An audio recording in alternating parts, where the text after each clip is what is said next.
ঋণ থাকলে কুরবানি দিতে হবে কি? আর কি পরিমাণ ঋণ থাকলে কুরবানি দিতে হয় না? অনেকেই এই প্রশ্নে বিভ্রান্ত। কেউ কেউ এটিকে অজুহাত বানায়, আবার কেউ জানেই না আসল বিধান কি। আজকের এই ভিডিওতে আপনি জানতে পারবেন কুরবানি ও ঋণ সম্পর্কে কুরআন সুন্নাহর সঠিক নির্দেশনা। কুরবানি এক গুরুত্বপূর্ণ আর্থিক ইবাদাত, তবে কারো ঋণ থাকলে কুরবানি ওয়াজিব হবে কিনা তা নির্ভর করে তার সম্পদের পরিমাণের উপর। যদি কুরবানির দিনগুলোতে ঋণ পরিশোধ করার পরেও তার কাছে নেশাব পরিমাণ সম্পদ অবশিষ্ট থাকে, যেমন স্বর্ণরূপার অলংকার, নগদ টাকা, অতিরিক্ত জমি বা আসবাবপত্র, তাহলে তার উপর কুরবানি ওয়াজিব হবে। আর যদি ঋণ পরিশোধের পর নেশাব পরিমাণ সম্পদ অবশিষ্ট না থাকে, তাহলে তার উপর কুরবানি ওয়াজিব হবে না।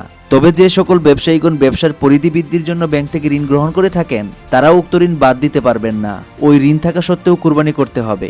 এখানে নেশাব পরিমাণ সম্পদ বলতে কি বোঝানো হয়েছে?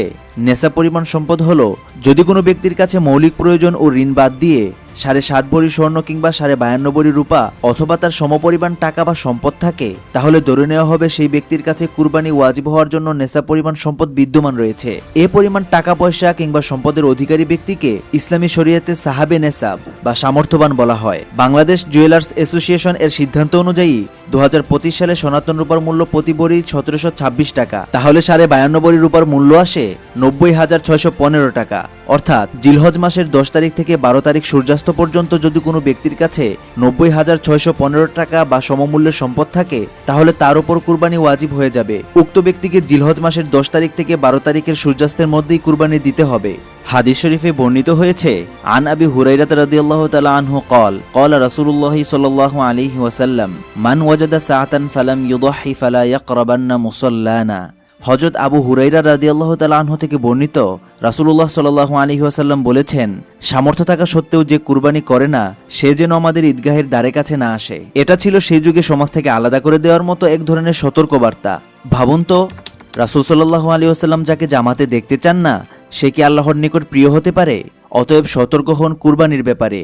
আপনার মনের মাঝে যদি অলসতা, অবহেলা আর কৃপণতা কাজ করে, তাহলে ভেবে নেবেন এটা শয়তানের পক্ষ থেকে আসছে। তাহলে দেরি না করে আজই একটি কুরবানির পশু কিনে ফেলুন অথবা ভাগে শরিক হন এবং কুরবানির দিনে একমাত্র আল্লাহর সন্তুষ্টির জন্যই সেই পশুকে উৎসর্গ করুন। আর ভাগে শরিক হওয়ার ক্ষেত্রে এমন ব্যক্তির সাথে শরিক হবেন না যার কুরবানি দেওয়ার মূল উদ্দেশ্য আল্লাহর সন্তুষ্টি না হয়ে মাংস খাওয়া হয় অথবা লোক দেখানো হয়। এমন ব্যক্তির সাথে শরিক হবেন না যার উপার্জন হারাম, অর্থাৎ যে ব্যক্তি হারাম টাকা দিয়ে কুরবানি দিচ্ছে। যদি ভাগে কুরবানি দেওয়ার সময় এমন ব্যক্তি খুঁজে না পান যে কিনা হালাল উপার্জনের টাকা দিয়ে কুরবানি দিচ্ছে, তাহলে গরু বা মহিষ ভাগে কুরবানি না দিয়ে একটি ছাগল বা ভেড়া এককভাবে কুরবানি দিন। ইনশাআল্লাহ এটিই হবে আল্লাহর সন্তুষ্টির উত্তম পন্থা। আল্লাহ তাআলা আমাদের সকলের কুরবানি কবুল করুন। সকলেই কমেন্টে লিখুন আমিন। এরকম আরো ইসলামিক ভিডিও পেতে আমাদের চ্যানেলটি এখনই সাবস্ক্রাইব করুন এবং প্রিয় মানুষদের কাছে ভিডিওটি শেয়ার করুন, যাতে কুরবানির গুরুত্ব সম্পর্কে সবাই সচেতন হতে পারে।